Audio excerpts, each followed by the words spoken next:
Check bouncing case உங்கள் மேலே file பண்ணால் என்னென்ன டிஃபென்ஸ் இருக்குதுன்னு வரிசையாக ஒவ்வொரு சீரியஸான வீடியோஸ் பார்த்துட்டு வரோம். அதில் இது வரைக்கும் 9 டிஃபென்ஸ் என்ன எப்படி இருக்குது, செக் பவுன்சிங் கேஸில் என்னென்ன டிஃபென்ஸ் எடுக்கலாம் அப்படின்றத ஒவ்வொரு வீடியோலையும் நம்ம பார்த்துருக்கோம். இன்றைக்கி 10வது டிஃபென்ஸ் என்ன அப்படின்றத இந்த வீடியோவில் பார்க்க போகிறோம். ஸோ இந்த 10வது வீடியோ டிஃபென்ஸ் என்னன்னு பார்த்தீங்கன்னா, ஸ்டாப் பேமெண்ட் இன்ஸ்ட்ரக்ஷன்ஸ். ஒரு பேங்கில் ஸ்டாப் பேமெண்ட் இன்ஸ்ட்ரக்ஷன் கொடுத்துட்டு அதிலிருந்து நம்ம அந்த கிரவுண்டை டிஃபென்ஸ் பண்ணி நம்ம எப்படி கேஸ் நடத்தலாம், அதுக்கு என்ன யுக்திகளை ஃபைல் பண்ணலாம், அதை பற்றி சட்ட ப்ரொவிஷன் என்ன சொல்லுது, ஹைகோர்ட் ஜட்ஜ்மெண்ட் என்ன சொல்கிறாங்க, சுப்ரீம் கோர்ட் ஜட்ஜ்மெண்ட் என்ன சொல்கிறாங்க, இந்த மாதிரி ஸ்டாப் பேமெண்ட் இன்ஸ்ட்ரக்ஷன் கொடுக்குற சமயத்தில் என்னமான யுக்திகளை கையாளணும், என்ன மாதிரி ஸ்ட்ராட்டஜியை பார்க்கணும், அதெல்லாம் தான் இந்த வீடியோவில் பார்க்க போகிறோம். வாங்க வீடியோவில் பார்க்கலாம். வணக்கம், நான் உங்கள் ரஸியா கலி. ஸ்டாப் பேமெண்ட் இன்ஸ்ட்ரக்ஷன் அப்படின்றது எப்போ வரும் அப்படின்னு சொன்னிங்கன்னா, இப்போ நம்ம ஒரு வெளியூரில் நமக்கு ஒரு பொருளை ஆர்டர் பண்ணுறோம், அதுக்கு ஒரு அட்வான்ஸாக நம்ம ஒரு செக் அனுப்புகிறோம். அட்வான்ஸ் அனுப்பி எங்கள் செக்கை இப்போ அந்த பொருளை அனுப்புங்க அப்படின்னு சொல்லி நம்ம கேட்குறோம். இப்போ திடீர்னு அந்த செக்கை வாங்கின சமயத்தில் உடனே நமக்கு ஒரு ஐடியா வருது, வேண்டாம் அந்த பொருள் வேண்டாம், அந்த டிரான்சாக்ஷனே வேண்டாம் அப்படின்னு சொல்லிட்டு உடனே அவருக்கு இன்ஸ்ட்ரக்ஷன் கொடுக்குறோம். எப்போ எனக்கு இந்த பொருள் வேண்டாம், எனக்கு செக்கை எனக்கு ரிட்டர்ன் பண்ணிவிடு, எனக்கு நான் பணம் டெபாசிட் பண்ணாதே, எனக்கு அந்த பொருள் வேண்டாம் அப்படின்னு சொல்லி கேன்சல் பண்ணுறோம்.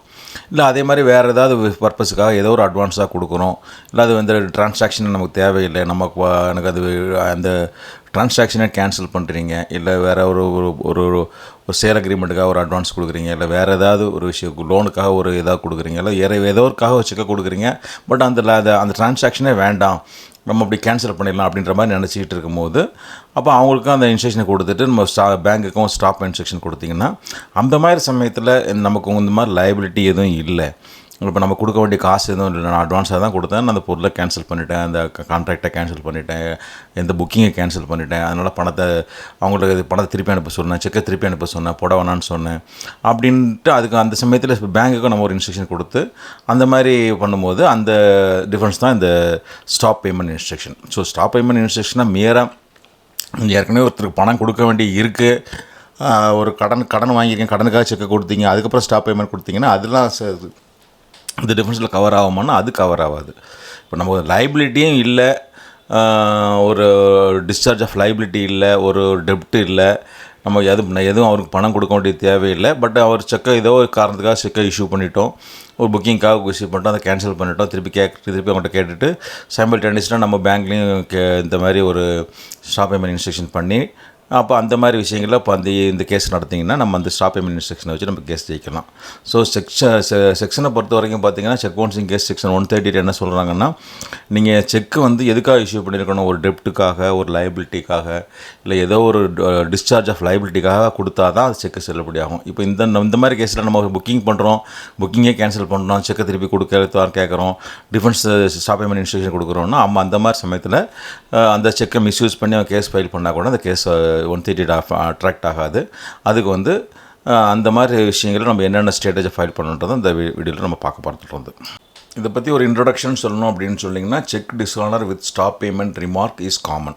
ஸோ நிறைய இடங்களில் இது மாதிரி செக்கை கொடுத்துட்டு ஸ்டாப் பேமெண்ட் கொடுக்குறதுன்றது நம்ம நிறைய விஷயங்களை பரவலாக பார்க்குறோம்.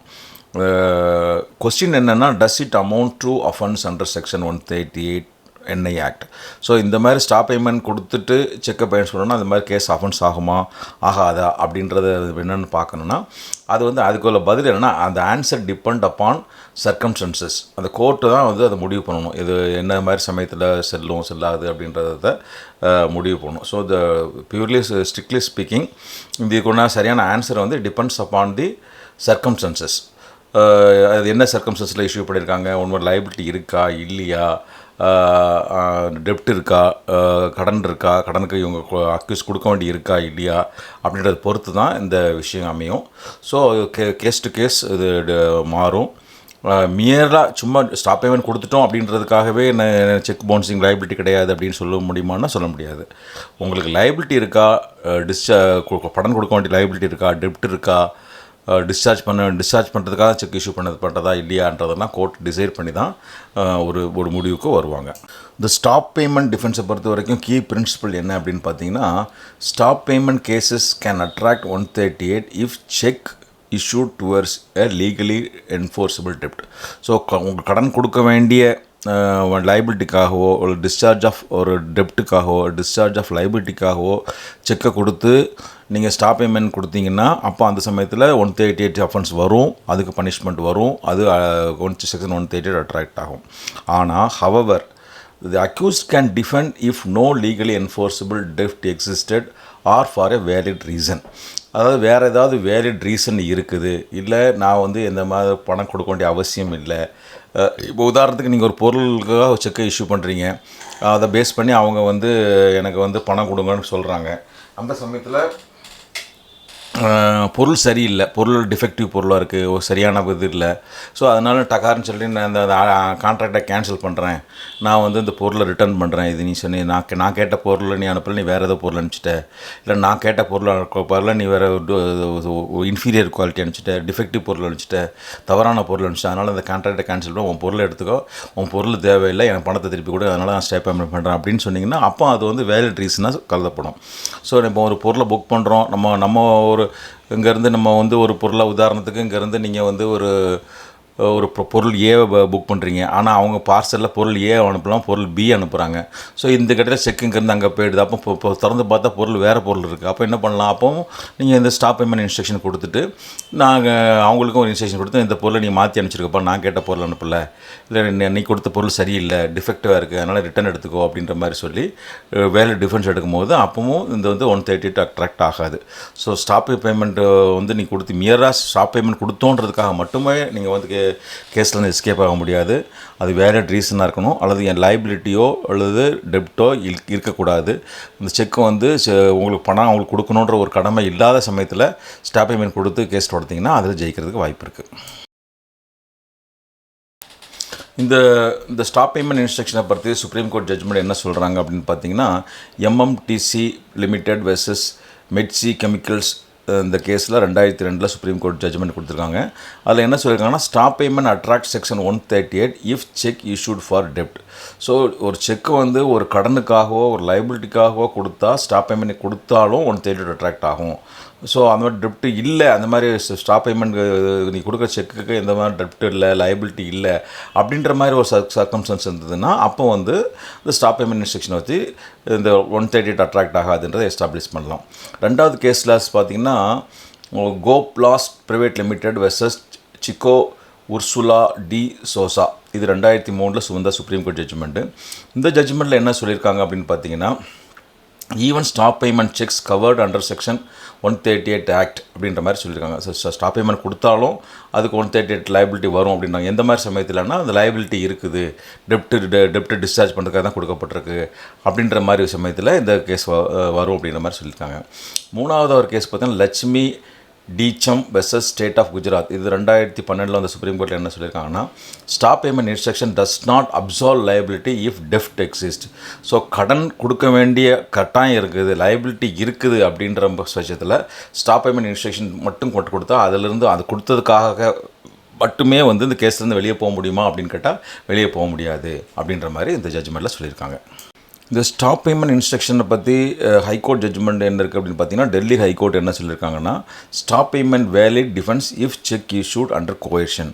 ஸோ இப்போ வந்து உங்களை வந்து மிரட்டி ஒரு கட்டாயப்படுத்தி ஏமாற்றி அது மாதிரி ஒரு செக் வாங்கிட்டு போயிருக்காங்க, அப்போ நாங்கள் வந்து ஸ்டாப் பேமெண்ட் இன்ஸ்ட்ரக்ஷன் கொடுக்குறோம். இல்லை போலீஸ் ஸ்டேஷனில் வச்சு கூப்பிட்டு வச்சு உங்களை மிரட்டுறாங்க, நீங்கள் உங்களை அந்த கிரிமினல் கேஸ் போட்டுரும், அதை போட்டுரும், ஒழுங்காக அந்த ஏதாவது செக்க கூட அப்படின்னு சொல்லி கேஸ் வாங்கிட்டு அங்கே வாங்கிட்டு மிரட்டி வாங்கிட்டு அப்புறம் திருப்பி கேஸ் போடுறாங்க அப்படின்னா அந்த சமயத்தில் நீங்கள் வந்து மிரட்டி வாங்கின செக்கு அப்படின்ற மாதிரி அதுக்கு நாங்கள் ஸ்டாப் பேமெண்ட் இன்ஸ்ட்ரக்ஷன் கொடுத்தீங்கன்னா அப்போ அதுக்கெல்லாம் வந்து 138 வராதுன்னு சொல்லியிருக்காங்க. மெட்ராஸ் ஹைகோர்ட்டை பொறுத்த வரைக்கும் என்ன சொல்லியிருக்காங்கன்னா, burden shift to complainant to prove enforceable டெப்ட். ஸோ இது மாதிரி ஸ்டாப் பேமெண்ட் இன்ஸ்ட்ரக்ஷன் கொடுக்கும்போது அந்த கடனுக்காக தான் கொடுத்தாங்க, லைபிலிட்டி இருந்தது, அதுக்கு டிஸ்சார்ஜ் ஆஃப் லைபிலிட்டி இருந்தது, ஒரு டெப்ட் இருந்தது, ஒரு கடன் கொடுக்க வேண்டிய கடனுக்காக பணம் கொடுக்க வேண்டிய பொறுப்பு அக்யூஸ்டுக்கு இருந்தது அப்படின்றத நிரூபிக்க வேண்டிய பொறுப்பு யாருக்கு அப்படின்னா கம்ப்ளைனண்ட்டுக்கு அப்படின்ட்டு மெட்ராஸ் ஹைகோர்ட் ஜட்ஜ்மெண்ட்டில் சொல்லியிருக்காங்க. இந்த மாதிரி ஸ்டாப் பேமெண்ட் இன்ஸ்ட்ரக்ஷன் கொடுத்து அந்த டிஃபென்ஸ் எடுக்கணும் அப்படின்னா நீங்கள் என்ன மாதிரி ப்ராக்டிக்கல் டிஃபென்ஸ் ஸ்ட்ராட்டஜி எடுக்கணும், அதுக்கு பின்னான ப்ராக்டிக்கல் டிப்ஸ் என்ன அப்படின்னு பார்த்தீங்கன்னா, accused must prove why stop payment instruction was issued. எதுக்காக நீங்கள் ஸ்டாப் பேமெண்ட் கொடுத்தீங்க? ஸோ சும்மா செக்கை கொடுத்துட்டு சும்மா பாட்டு ஸ்டாப் பேமெண்ட் கொடுத்தீங்கன்னா அது செல்லாது. காரணம் சொல்லணும். எதுக்கு ஸ்டாப் பேமெண்ட் கொடுத்தீங்க? நான் வந்து பொருள் சரியில்லை, எனக்கு கொடுக்க வேண்டியதில்லை, மிரட்டி வாங்கினாங்க, இல்லை காணா போன செக்கு, மிஸ்யூஸ் ஆன செக்கு, திருடிட்டு போன செக்கு அப்படின்னு ஏதாவது ஒரு காரணம் இருக்கணும். ஸோ அந்த வந்து கோர்ட்டில் வந்து அவங்க ப்ரூவ் பண்ணணும். எதுக்காக நான் ஸ்டாப் இன்ஸ்ட்ரக்ஷன் கொடுத்தேன்? நான் கொடுக்க வேண்டிய லைபிலிட்டி இல்லை, அதுக்காக தான் கொடுத்தேன். இல்லை பொருளை கொடுத்தா தப்பான பொருளை கொடுத்துட்டாங்க, அதை கேன்சல் பண்ணிட்டேன், நான் ஒன்று புக்கிங் பண்ணியிருந்தேன், வேற ஒரு புக்கிங் பண்ணியிருந்தாங்க. அப்படி ஏதாவது ஒரு காரணம், அந்த காரணத்தை முதல்ல ப்ரொடியூஸ் பண்ணணும். அப்புறம் வந்து ப்ரொடியூஸ் எவிடன்ஸ் ஆஃப் நோ டெப்ட் லைபிலிட்டி. ஸோ அந்த சும்மா சொன்னால் மட்டும் போதாது, அதுக்குண்டான எனக்கு எந்த விதமான பணம் கொடுக்க வேண்டிய அவசியம் இல்லை அப்படின்றதுக்கு சரியான ஆதாரங்களை வந்து அக்யூஸ்ட் வந்து கோர்ட்டில் ப்ரொடியூஸ் பண்ணணும். அப்புறம் செக் இஷ்யூட் அஸ் அதாவது நான் ஒரு செக்யூரிட்டியாக தான் செக் கொடுத்தேன் அப்படின்றது மாதிரி கூட யூஸ் பண்ணலாம். இல்லை செக்கை மிஸ்யூஸ் பண்ணியிருக்காங்க அப்படின்ற காரணத்தை சொல்லலாம்.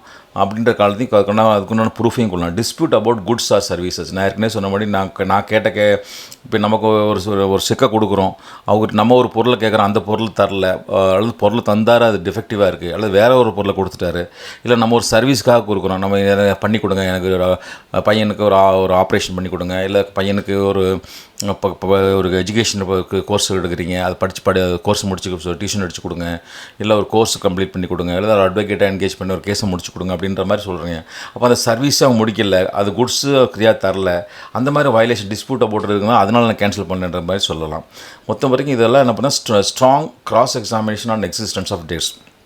அதாவது வந்து கிராஸ் எக்ஸாமினேஷன் போது இது மாதிரி நான் கொடுக்க வேண்டிய அவசியம் இல்லை, லயபிலிட்டி இல்லை அப்படின்றத வந்து கிராஸ் எக்ஸாமினேஷனில் நல்ல அழகான கேள்விகளை கேட்டு, நல்லா கேள்வி கேட்டு அவங்க இதை வந்து கோர்ட்டுக்கு ஸ்ட்ராங்காக ப்ரூவ் பண்ணுற அளவுக்கு, அந்த மாதிரி டெப்டே இல்லை, கொடுக்க வேண்டிய அவசியம், அக்யூஸ் எந்த பணம் கொடுக்க வேண்டியது இல்லை, எந்த மாதிரி சூழ்நிலை இல்லை அப்படின்றத கோர்ட்டில் நிரூபிக்கணும். அப்படி நிரூபிச்சிங்கன்னா தான் அவங்க வந்து இந்த கேஸில் ஜெயிக்க முடியுமே தவிர மியராக சும்மா ஸ்டாப் பேமெண்ட் கொடுத்துட்டோம் அப்படின்றதுக்காக மட்டும் இல்லை. கோர்ட்டில் இந்த எனக்கு பணம் கொடுக்க வேண்டிய லயபிலிட்டி இல்லை டிஸ்பியூட் இருக்குது, இல்லை அந்த எந்த டிரான்சாக்ஷனுக்காக கொடுத்தோம் அதை கேன்சல் பண்ணிட்டேன், இல்லை செக்கை மிஸ்யூஸ் பண்ணிட்டாங்க, நான் செக்யூரிட்டியாக தான் கொடுத்தேன், இதெல்லாம் எஸ்டாப்ளிஷ் பண்ணிட்டாங்கன்னா கண்டிப்பாக அந்த கேஸில் இருந்து நம்ம வெளியே வரலாம். இந்த ஸ்டாப் இன்ஸ்ட்ரக்ஷன் டிஃபென்ஸை பொறுத்த வரைக்கும் எக்ஸப்ஷன் சீனரி என்னன்னு பார்த்தீங்கன்னா, stop payment not a defence if cheque issued for clear or admitted டெப்ட். ஒரு கிளியராக அட்மிட்டட் டெப்ட்டுக்கோ கிளியர் லைபிலிட்டிக்கோ ஒரு செக்கை கொடுத்து ஸ்டாப் பேமெண்ட் இன்ஸ்ட்ரக்ஷன் கொடுத்தீங்கன்னா அந்த கேஸு நிற்கும், அந்த கேஸில் பனிஷ்மெண்ட் கிடைக்கும், 132 அட்ராக்ட் ஆகும்.